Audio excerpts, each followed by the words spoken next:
All right, thank you for the prayer and for that music. All right, to get tonight started, we'll start tonight with a musical number who will be by Olivia Earle and accompanied by Christy Weckesser, and it'll be Savior, Redeemer, My Soul. And then from there, I'll be back up here.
Savior, Redeemer of my soul, whose mighty hand hath made me whole, whose wondrous power hath raised me up and filled with sweet my bitter cup. What tongue my gratitude can tell? O gracious God of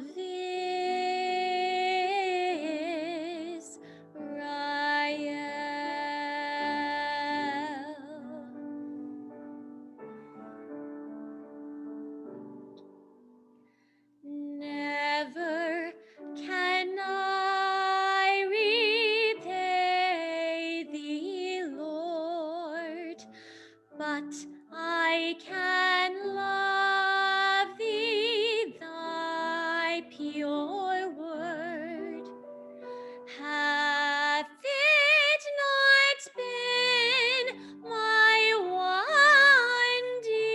one delight, my joy by day, my dream by night? Then let my lips proclaim it still, and all my life reflect thy will.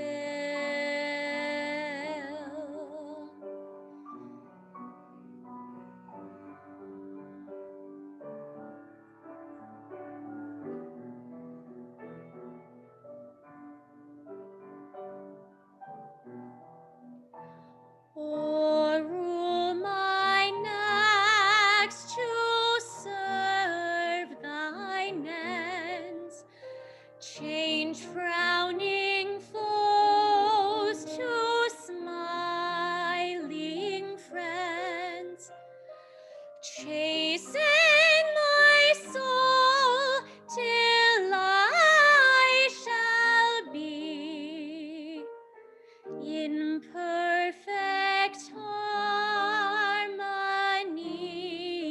with thee. Make me more worthy of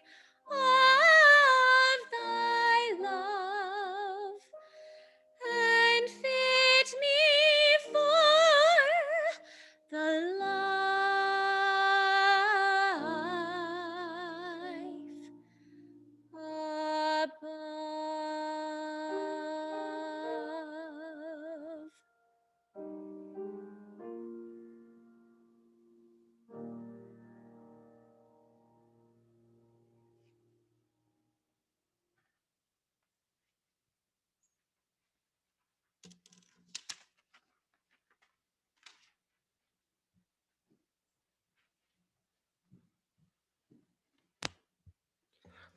Thank you, ladies, for that awesome number. It really set the spirit for tonight. All right, now I have the honor to introduce our guest speaker tonight. Her name is Sister Jocelyn Orr. She was raised in the mountains of Haines Junction, Yukon. She loves snowmobiling, cross-country skiing, hiking, dirt biking with her family. Her parents taught their children to have faith in God, and they were instilled with an appreciation and respect for all expressions of spirituality. Growing up in this setting, life was simple, the environment was harsh, and she learned self-reliance and independence. After leaving the North to begin her university education, a series of events led her to investigate the Church of Jesus Christ of Latter-day Saints. She was baptized on June 27th, 1981. Sister Orr later married her husband Larry and began their life together on a farm near Fort McLeod. She and Larry are the parents of 4 children and grandparents of 12. Professionally, Sister Orr has a clinical master's of social work, and she divides her time between working as a mental health therapist for Alberta Health Services and counseling in her busy private practice. Over the years, she has provided counseling services to children, adolescents, adults, couples, and families. She's an experienced group therapist for the past 20 years, and she has been involved in the development and success of a rigorous personal development and outdoor adventure program for teens called FACES. Sister Orr is an avid learner and has trained and certified in many therapeutic modalities, enabling her to become a powerful advocate and resource to families in Southern Alberta. Her professional knowledge, combined with her down-to-earth perspective, provides a unique blend of skill, sensitivity, and strength.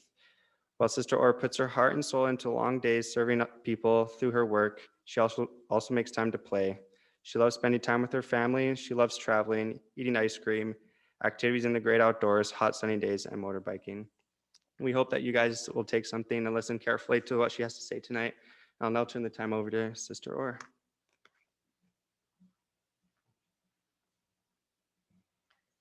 Well, thank you, Brother Stuart. My daughter wrote that introduction, and I always think, kind of feels like my obituary or something. So, first of all, I want to say, you ladies, that musical number, I have so much admiration for people who can stand up here and do that. Thank you. Just beautiful. So, do you like the name of my presentation? At the end of it, I thought, oh man, now I've got to come up with a name too. So it's Joss's presentation. This feels high. I need a booster. Okay. Well, nice to see you all here behind your masks. This is really strange. We still aren't going to our ward in Fort McLeod. And so I'm still reaching for people's hands and doing all these pre-COVID things. I can get you a box or I can lower the thing. Yeah, let's lower it a bit. Perfect. Thank you, President Levitt. All right, so it's good to see those of you who are here, and I think that camera is zooming in to those of you who are at home, and it's nice to be with you all. I've been asked to speak to you tonight about mental health and wellness, and over the last 5 to 10 years, we've been hearing more about this topic both in and outside of the church. And now with the arrival of this elephant in the room, COVID, we are seeing mental health issues on the increase across our country. Prior to the pandemic, the statistics said that we could expect 1 in 5 Canadians would personally experience a mental health issue in their lifetime. And I'm curious to see what that statistic is going to be post-COVID. From my experience over this last year, I will expect it's going to be much, much higher, sadly. However, we also know that statistically, Latter-day Saints have lower rates of mental and addictive disorders than the Canadian average, actually. And I believe that there are many reasons that we fare better than the average. One would be that we have a community which includes a system of temporal and spiritual support and strength. Also, we have access to more resources and education and opportunities. And we have knowledge of personal revelation. We have a prophet to follow. We understand that we have a Savior who atoned for us. And I could go on and on, brothers and sisters, about the blessings of being members of the Church of Jesus Christ. And I'm so happy that those of you that are here with us and here with us tonight are taking advantage of an example of the kind of opportunities that we have for education as members of the church. So the topic of mental health is broad and complicated, and I've been studying and learning in this field every day for the last 20 years, and I'm still often swimming with questions. So I've tried to keep my message simple tonight. My plan for the next hour is to offer some basic information about stress and anxiety, since this is the most common mental health concern that we have today. And my hope is that you'll learn something and have a few practical ideas that you can take home with you and implement in your life. So to begin, a trend that I am seeing is that the word anxiety is becoming an overused identifier for numerous emotions. People are losing the ability to recognize and label their feelings. So as humans, we experience a myriad of emotions, but when I ask a client what they were experiencing or feeling, or what they are currently feeling, 9 times out of 10, my client will tell me anxiety. So I often hear individuals describe themselves as being anxious, when in fact, I think they were feeling a number of things. Perhaps they were feeling excited, or inadequate, or annoyed, insecure, or curious, nervous, overwhelmed, worried, even angry or sad, get lumped into being anxious. Now, I'm not simply giving you an exercise in linguistics here. This is important because our feelings are like smoke detectors, and they inform us about what's going on inside for us. And they direct us then towards what would be an appropriate response. So being able to accurately identify our feelings is important in learning to regulate our feelings. And when we limit our range of emotions by reducing them down to anxiety, we also limit our potential response. So my first challenge to you tonight is to work at accurately naming what you're feeling. Expand your emotional awareness and vocabulary. Start to find more words than anxious. So now I want to distinguish between stress and anxiety. Experiencing stress is part of life. We feel stress when we're making major life decisions, which is happening for a lot of you at this time in your life. We feel stress due to financial concerns, family problems. We feel stress due to deadlines, university work, and so on. And now we've added COVID stress, dealing with the fluctuating number of cases, restrictions changing all the time, sickness, quarantine, resulting in so many disappointments and losses for so many people. But I want to remind you that stress is not always a negative thing. It can be motivating and even helpful in pressing us to take action. So the stress of an exam helps us to study and learn the material. The stress of an employer's expectations pushes us to improve. The stress of lifting a heavier weight is what builds our muscle. And so much of our growth and development is a consequence of stress. So let's look at the distinction between stress and anxiety. Stress is something that occurs in response to challenge. You have 2 exams and a paper due on Friday. That's a challenge. You have to find summer employment, another challenge. You've been asked to do a task that you actually feel like you don't know how to do. Those are all stress. Anxiety, on the other hand, is a response to uncertainty.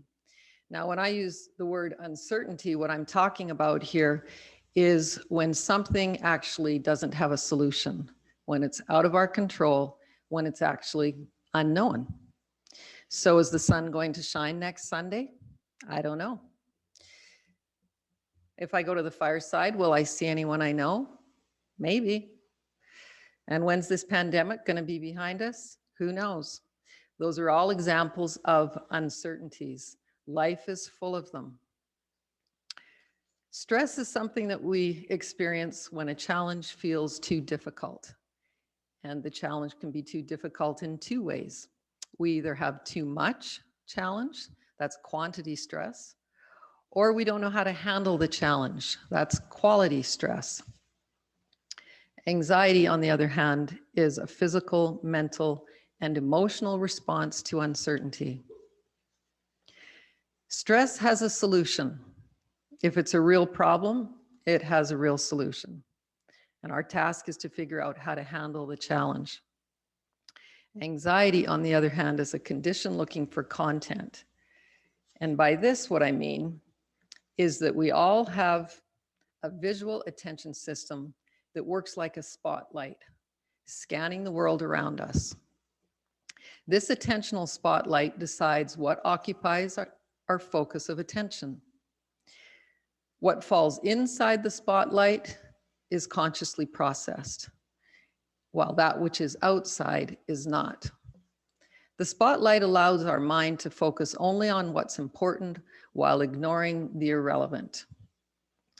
Individuals who struggle with anxiety are at the mercy of their oversensitive spotlights. It becomes too easily grabbed by anything that would potentially be perceived as threatening, whether or not it actually is. And when a person is only focused on threat, negative information consumes their consciousness. So anxiety is a condition where the spotlight is scanning for content to confirm whatever the person fears. In this way, anxiety cultivates what we call fictional fear. And I'm going to talk about that in just a minute. So, when you're feeling what you think might be anxiety, ask yourself, is this stress or is it anxiety? In other words, am I facing a challenge or am I having difficulty dealing with uncertainty? If it's a challenge, what can I do to tackle the challenge? If it's uncertainty, what can I do to bypass my defensive spotlight and practice tolerating uncertainty? Now, I want to make another distinction. I want to talk about the difference between factual fear and fictional fear. Factual fear is when there's a tangible danger or threat to our life. Usually it's due to an external object or a situation. So a grizzly on the trail would produce factual fear. A dangerous dark alley would also. Now, these types of experiences are actually quite rare because we're privileged to live in a relatively peaceful country.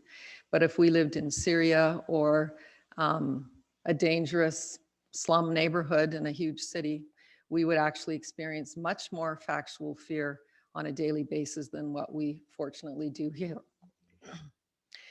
So let's talk about fictional fear.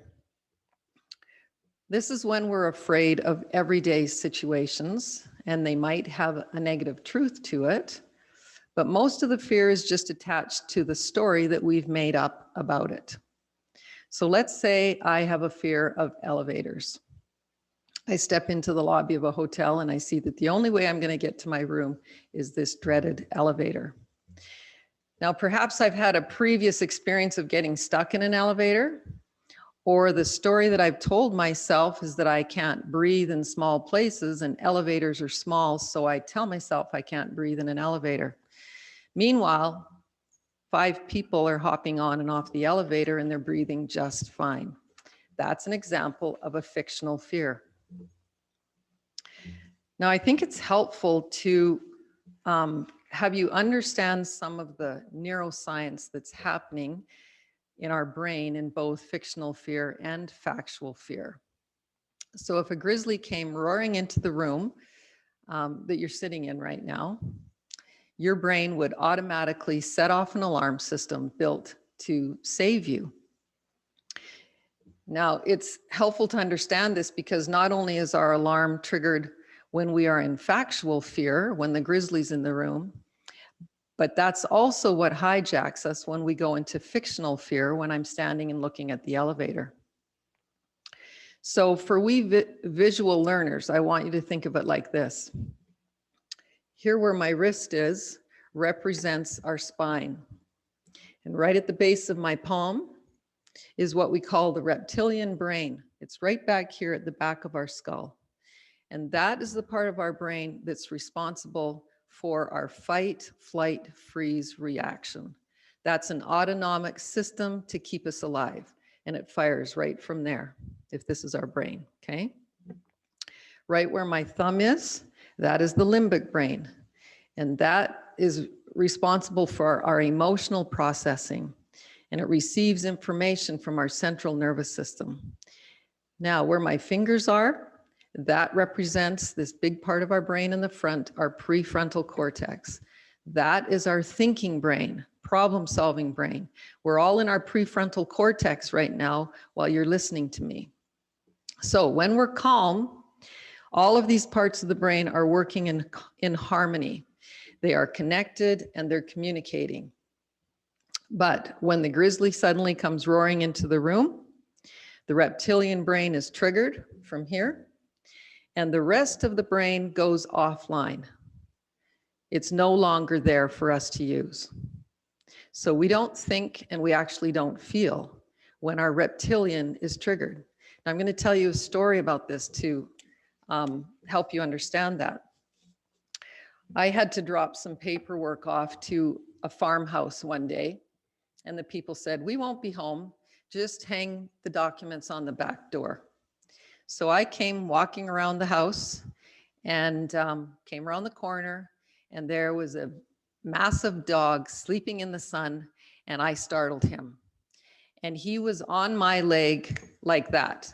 He wasn't biting me, but he had his mouth around my leg and he was snarling and growling. And my reptilian brain triggered. And the only sensation that I had was that I felt myself turn to stone, and I felt all the hairs on my arms go. That was it. So that's an example of this amazing mechanism we have. If I would have really thought with my prefrontal cortex, I might have done something stupid. If I would have felt the fear from my limbic brain, I might have done something stupid. But my reptilian trumped it all and said, freeze. You can't outrun it, so don't take flight. You can't fight it, so don't fight, so freeze. It's really quite amazing. So when we're experiencing this factual fear that I just described, this important alarm system helps us to survive. And not only did it make me freeze, but there's other things that it does in our body to get ready for this fight or flight or freeze reaction. Our heart rate goes up, our blood pressure goes up, our breathing gets more quick. The blood leaves the surface of our skin and goes into the large muscle groups so that I can run. Our pupils dilate so I can see quickly if there's a couple of cubs with the bear. All of these things and many more happen throughout our whole system when this reptilian brain gets activated. It's this amazing human instinct, and it's our natural response to a threat. And this wonderful system can save our life and decrease our injuries. I got to my car and I did not get bit. Pretty amazing. So the problem is that brain reacts the same way to fictional fear. So when I'm standing at the elevator, my heart rate goes up, my blood pressure goes up, my breathing gets quicker, my pupils dilate. When people are having panic attacks, they'll talk about seeing spots, their vision, lots of times the lights seem too bright. And this is all the physiology that's happening when that reptilian brain is getting triggered. So not only do those things happen, but also many important healthy body functions that are important stop happening when this is going on because we don't need it. So digestion, I don't need to process my lunch when I've got a dog on my leg. So my digestion and cell regeneration and other important healthy body functions stop when this goes on.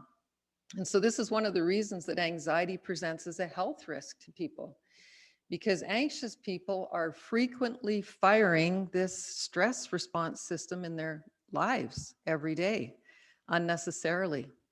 And it's hard on the body. And so let's look a little more specifically at fictional fear. Fictional fear is tied to the person's perception of danger versus fact. It's perception. So if I am afraid of storms and I look up in the sky and I say, it looks like a thunderstorm is coming, that is perceived danger and that will trigger my system. Fictional fear is also more internal. It's more in our mind than external, like the grizzly bear. So I might get worried that if I go to the party, I won't know anyone. And there's no threat to my life if I go to the party and I don't know anyone. But in my mind, that's threatening. Fictional fear is more oriented to the future. Often people who have anxiety are thinking ahead. What if this happens? What if this happens? What if I get so nervous I don't know what I'm supposed to say? Fictional fear sometimes develops as a learned reaction from our parents, actually, or from past experience. So if I previously had a bad experience public speaking, then I might start to get anxious about public speaking in the future. So people who suffer with anxiety or fictional fear typically have a very sensitive limbic system. They have an oversensitive, overreactive alarm system in the brain. So what do we do? I think of anxiety really as a bully. That's the image I have of anxiety in my mind. You know the kid in grade 3 that went around the playground and picked on kids and got his little posse or her little posse, and the more kids they got in the posse, the meaner they got. That's what anxiety does. The more power we give it, the more power it takes. And so we really do need to learn how to not give it power. And there are things that we can do so it doesn't run our life. So think of the acronym RIA. This stands for recognize, identify, and address. So first of all, we need to learn to recognize what's going on. Education is the first step in being able to recognize what's happening in your brain and in your body. And when you learn to recognize this, you can learn how to calm the system. So I want you to remember this visual. Think about this the next time you get feeling anxious. Oh, my heart's starting to beat faster. I can feel my stomach churning. That's often a symptom for people. I'm starting to breathe a little more quickly. So when we recognize what's happening in our body and in our brain, we can learn how to handle that, how to deal with it, which we're going to talk about. Anxiety is a very unpleasant experience for people, but it's helpful to recognize that it's just physiology at work. And these sensations are not dangerous. Lots of people end up in the emergency room at the hospital because they feel like they're going to die. And actually, true fact, no one's ever died from a panic attack. It feels terrible, but it doesn't kill people. So identify, number 2. There's power simply in naming what's going on. And so naming the feeling accurately, like I mentioned before, is actually a really important thing. Because if I'm actually excited, and I'm telling myself I'm anxious. Can you see the difference? So it's really important that we learn to name what's going on. I think I'm feeling shy. I think I'm feeling self-conscious. I think I'm excited, whatever it is. So ask yourself also, is this a reaction that I'm having to a challenge? Or is this a reaction I'm having to uncertainty? Identify, name, whether it's a challenge or whether it's uncertainty. We can often short circuit this fear response simply by recognizing and identifying and naming it. The A stands for address. If I'm reacting to a challenge, it's stress, and I need to look at how to address the quality or quantity of the challenge. If I'm reacting to uncertainty and it's anxiety, then I need to work at learning to tolerate uncertainty. And this is going to be the focus for the rest of my presentation, is how we do that. The place to begin is to learn how to calm our system when it becomes activated. We actually really need to learn how to not let our brain run the show. Your brain runs the show 99% of the time. And when it comes to handling anxiety, we need to learn to use our body to not listen to our brain. So that's what we're going to talk about doing in various ways. So I'm sure that most of you have heard the term mindfulness, and hopefully some of you actually have had some experience with mindfulness work and practice in your life. Now, mindfulness is, when I use that term, what I'm talking about is learning to hold our mind in one place, not letting it run off to the future, not letting it ruminate in the past, but being right here, right now. Now, there's cultures in the world that have been doing this for hundreds of years. They begin as little children, learning how to control their mind. Our culture, we've only been at this for maybe 40 years, but it's great. We're starting to see people that learn about this now. Buddhists call it, when we have lousy control of our mind, they call it monkey brain, because they say it's like the monkeys in the trees just bopping all over the place. And you think about it, you're driving down the road and your mind can go from the date tomorrow. Do you guys get to go on dates right now? You do, right? Good. Okay, so your mind can go from being on the date that you're going to do tomorrow, to the groceries you're going to get, to the exam that you have, to the talk you have to give, to in that much time, right? Our brain goes all over the place. I think about it like a little puppy. You get this little puppy and he jumps up on people and he barks and he chews your shoes and he piddles on the carpet and he's just all over the place. So we need to take that puppy and teach him to not eat our shoes, to not jump up on people, and to piddle outside. So that's what we have to learn to do with our brain. And that's the challenge.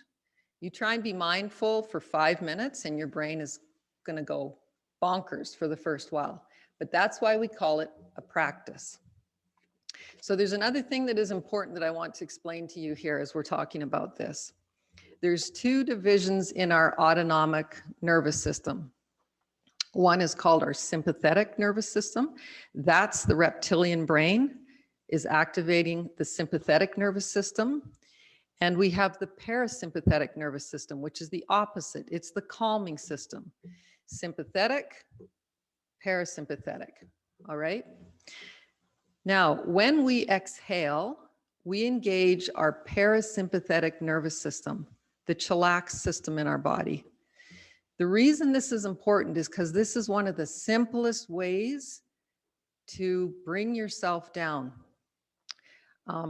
We have this term that we use in psychology called SUDS, stands for something units of distress, subjective units of distress, right? And so people scale, I'm at a 10 out of 10 right now, that's a panic attack. I'm at a 6 right now, I'm at a 3, whatever.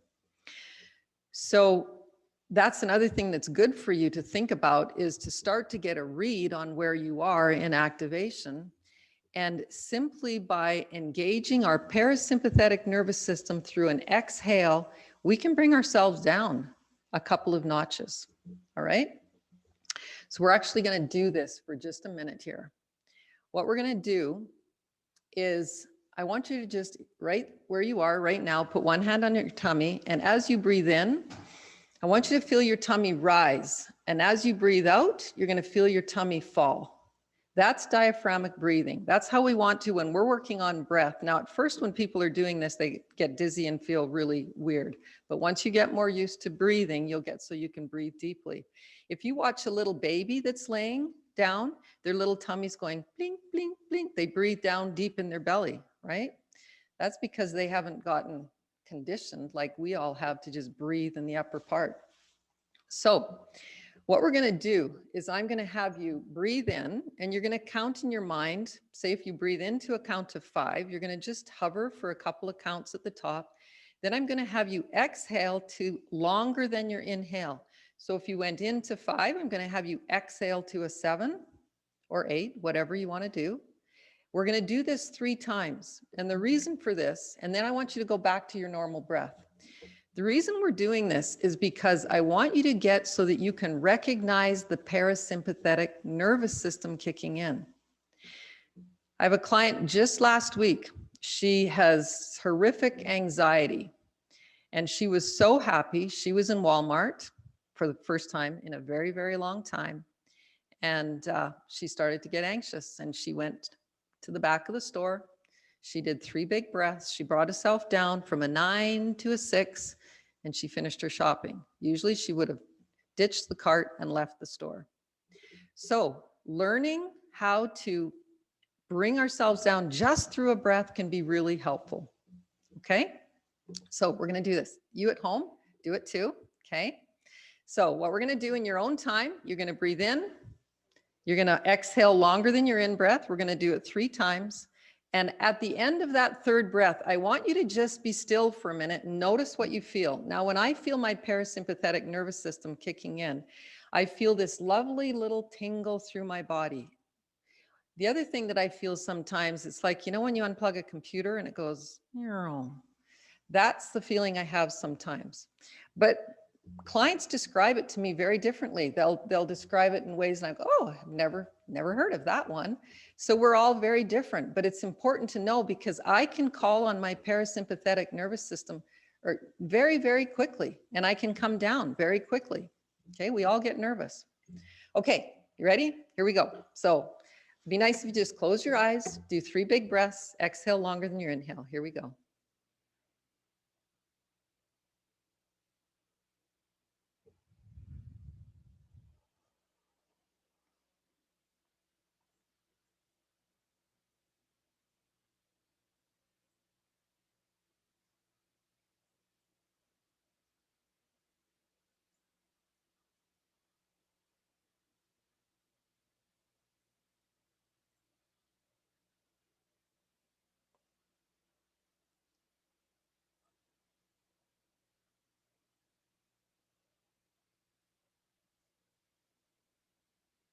Okay. So who here thinks you felt your parasympathetic? Good. Yeah. Okay. Awesome. Keep practicing that. Such a simple thing. Okay. The more comfortable you get with this skill, the better able you'll be to bypass your brain. You're using, in that example, we're using our body to settle the brain. Your brain can be going bonkers. You can use your body to calm it down, okay? When it's flipping that alarm system, or when your spotlight is scanning for something to fear, you can use your breath to settle it down. Now, I realize that this simple and brief introduction to the value and importance of learning to use your breath is insufficient. And so in an attempt to try and press the significance a little further, I want to show you a little 3-minute video that will give you a sense of what I'm talking about. And in this clip, they're teaching children the benefit of breath to regulate anger. So breath and stillness have the ability to settle all affect. So as you watch this, given we're talking about anxiety tonight, just replace anger for anxiety. Okay, you tech guys, see if I can do this. I get really mad when my brother hits me a lot. I don't like it when you say you don't want to play with me. When I'm mad, my brain can get a headache and it can start hurting. Your blood keeps pumping because you're like really mad. And you start to get sweaty because you're getting really, really mad. And then when you start getting really mad, you turn red. When your body can't really control yourself, mad just takes over your body. I just get out of control. It's kind of like if you had a jar and then the jar would be your brain and then you put glitter in the jar and that would be how you would feel. If you shook up the jar and the glitter went everywhere, that would be how your mind looks.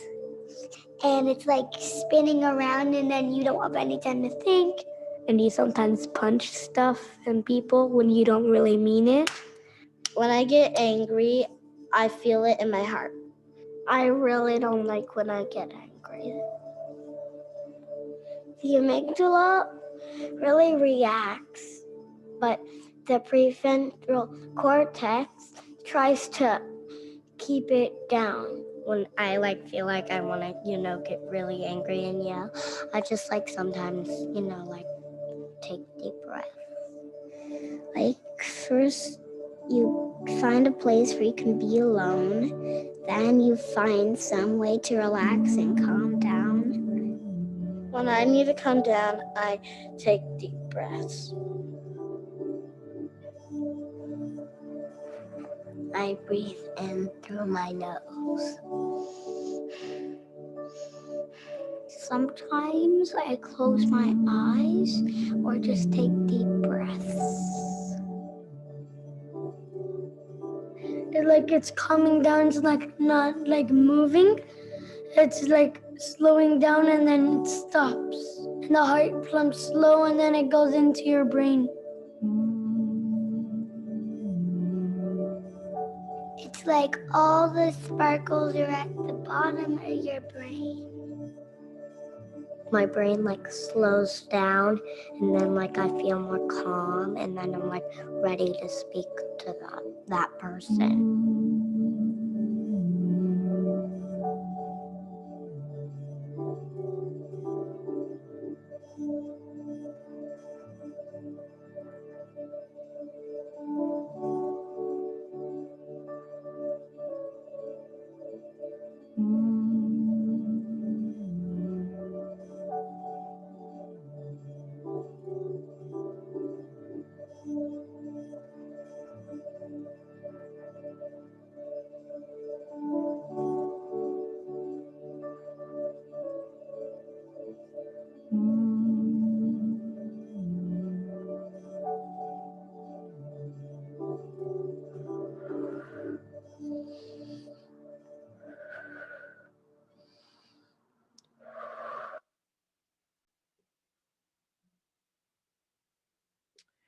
It just makes me happy when I see children learning this, and teenagers.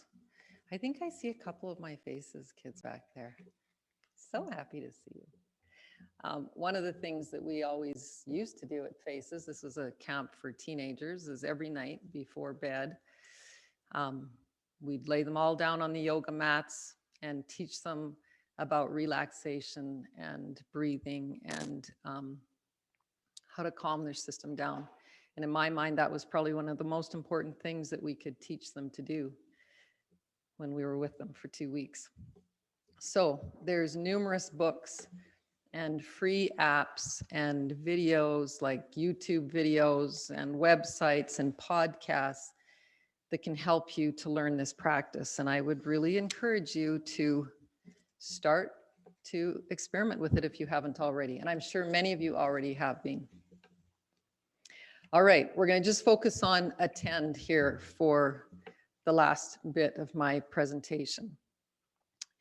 It stands for address, not attend. So back to RIA. So in addition to practicing mindfulness and breathing and relaxation methods for self-regulation, we also need to learn other activities to calm us. So whether it's a warm bath or snuggling with your pet or music or playing music or singing or going for a walk or a run or yoga, whatever it is, multiple things, we need to find ways that we can help to calm ourselves and regulate our systems. And if we were to discuss this together right now, I'm sure that there's many, many different ways that you have all found to help yourselves in that way. So that's something we all need to figure out about ourselves. Another way that we can address symptoms of anxiety is to learn about and challenge our unrealistic negative thinking habits and self-talk. So individuals that struggle with depression and anxiety tend to have some really unhelpful thinking habits, and this contributes to their symptoms. So addressing these patterns is often one of the things that we look at in therapy. Understanding our distorted and habitual thinking patterns can be really eye-opening and valuable for people. Individuals have to learn which thoughts need to be interrupted and which thoughts need to be strengthened. Next thing is we need to learn to do the difficult thing. So anxiety will tell you to not do something, usually, and that is precisely the thing that you need to do. So the metaphor that I find helpful is to imagine that I was afraid of tables, that my anxiety was tables. And let's say this pulpit is a table. So what happens is I say, well, I don't need a table in my office and I don't need a table in our house. We can eat off our lap and my kids won't go to the lunchroom because there's tables there. And pretty soon though, everything like over there looks like a table and that looks like a table. And actually these seats kind of look like tables. And pretty soon the bully, everything looks like tables, right? And that's what the bully does. The more I give it, the more it takes. So what I actually have to do is I have to learn to tolerate the discomfort of being around a table. Now, as soon as I tell myself that I'm going to touch this table, I'm going to start to get elevated. So I think, okay, I'm going to touch the table and I go 7, 8, 9, 10, 10, 10 in my suds, 10, 10, 10, and I reach over and I touch the table. Now our system always wants to be regulated. It doesn't like being at a 10. You know, when you're up in the mountains and you jump in a freezing cold lake and at first you go, ah, and then you stay in there and you keep swimming around and pretty soon it's not so bad. Well, the lake has not changed temperature. Your system has adapted. And that's what it's always going to do. So I'm hanging onto the table and I'm at a 10, but pretty soon my system says, okay, this is enough. We're not going to stay at a 10, so we'll go to a 9. And I keep hanging on and I'll go to an 8. And I let go and I'm going to do it. 7, 8, 9, 10, 10, 10, 10. And I touch the table and I'm a 10. But if I keep hanging on, it's going to come down. What happens if I keep doing this? Eventually, I'm not going to go to a 10, right? Pretty soon my brain says, okay, you've touched that 60 times and you haven't died. Chances are you're not going to die. So I don't go to a 10. I go to a 7 or an 8. That's what we have to keep doing when anxiety tells us don't do it. We have to do it. We don't let the bully get us. It's not enjoyable. It takes work. But if I just keep avoiding tables, guaranteed, it's not going to go away. All right? Does that make sense? Okay, so we have to do the hard thing. Another important means of addressing symptoms of anxiety is to attend to the basics in self-care and healthy living. So nutrition, sleep, and exercise. And we all know those 3 are fundamental to our physical health and also to our mental health. And I won't go into any detail about that. I'm just going to blow through that. But suffice to say that sleep, I'm probably talking to a few irresponsible sleepers in this audience, but I want to tell you that the relationship between sleep and mental health is very close. Sleep affects our mental health, and our mental health affects our sleep. And as much as possible, if you struggle with sleep, learn about sleep hygiene. And if you still have trouble, talk to your doctor, but sleep is really, really important for us. 5, avoid electronic overload. I encourage you to be very cautious about the amount of time that you spend on electronics, whether it's cell phones, computers, you name it, all that stuff. Our generation has to be vigilant and consciously set boundaries to protect ourselves and our homes and our relationships from these intrusions. And I know that there is a real concern for our young people and the impact that this is having in your lives. And I would expect that we have individuals here who already have addiction in this regard. And I would say you want to get some help with that. We need to be implementing habits to institute electronic free times and free zones in our homes. We need to be putting our cell phones in the drawer at a certain time of the day. Don't take your cell phone to bed with you. They need to be off limits at certain times. And we need to declare electronic free weekends and vacations. And if that's hard for you, do the hard thing and work at that. Number 6, hold to the iron rod. While the gospel does not protect us from the adversities of life, covenant keeping in the Lord's kingdom actually will strengthen and bless us as we face our challenges. So despite the strange changes due to COVID, like church in our homes and limited numbers once we can come back to our wards, masks and sanitizer and physical distancing and not singing and all of that, the fact remains that we do need the strength that comes from congregating. And I would encourage you to attend whatever meetings you can, whenever you can, for your spiritual and your mental health. And while scripture study and prayer, church and temple attendance don't preclude us from suffering with mental health issues, our testimonies can strengthen and fortify us to carry on. And finally, if you or anyone that you know has mental health issues or struggling with anxiety, reach out for support and get help. Mental health issues are not a character weakness. They're not due to laziness. They're not due to unrighteousness or anything to be ashamed of. And while we're making headway in education around mental health, all too often individuals who are struggling with mental health concerns still feel negative effects of stigma.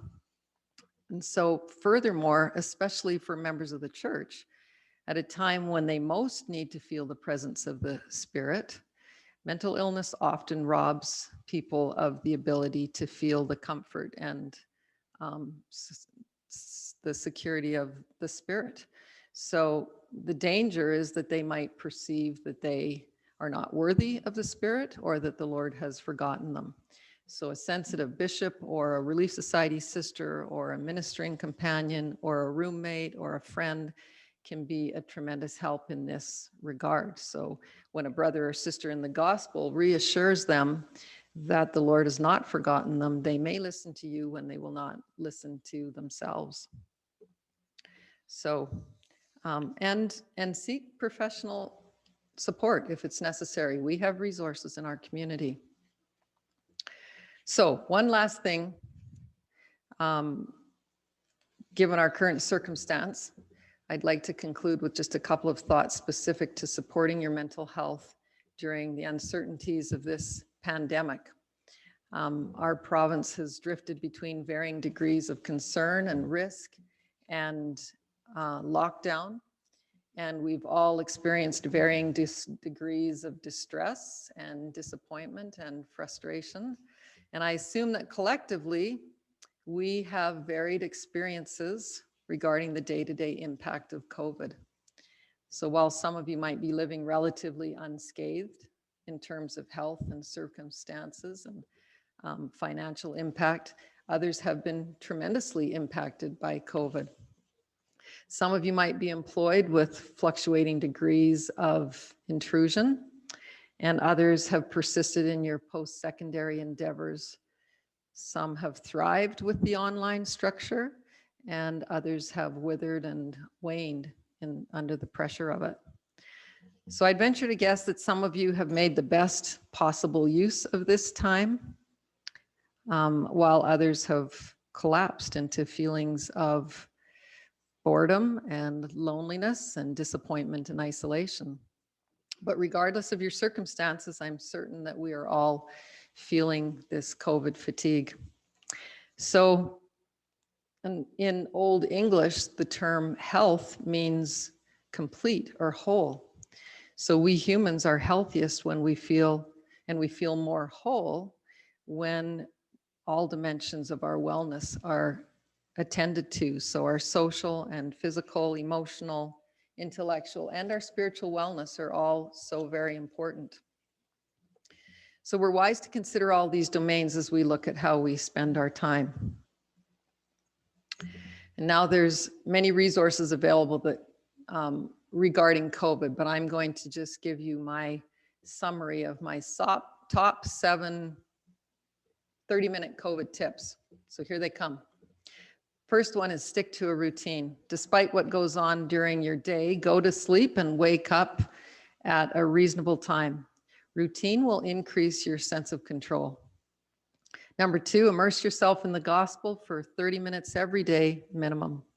3, get outside at least 30 minutes every day.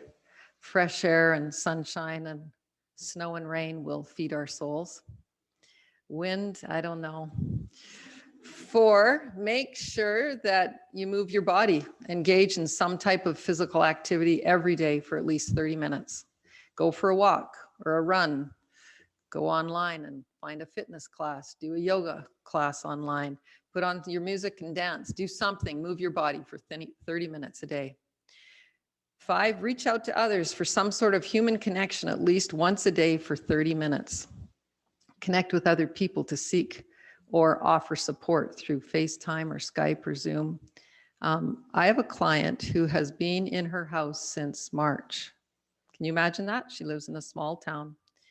And I am her only contact through Zoom, and that is not very often.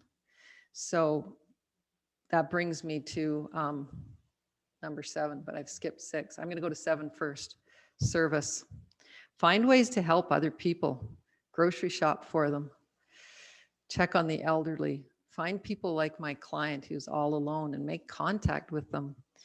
Look for someone to serve every day. You could do family history or indexing. Do something big or something small, but for 30 minutes a day minimum, be generous with your acts of kindness. And back to number 6, limit exposure to social media, news, and COVID conversations. And I don't know if that's a problem for your generation, but for older people, that is a really big issue. Being consumed with news and worry.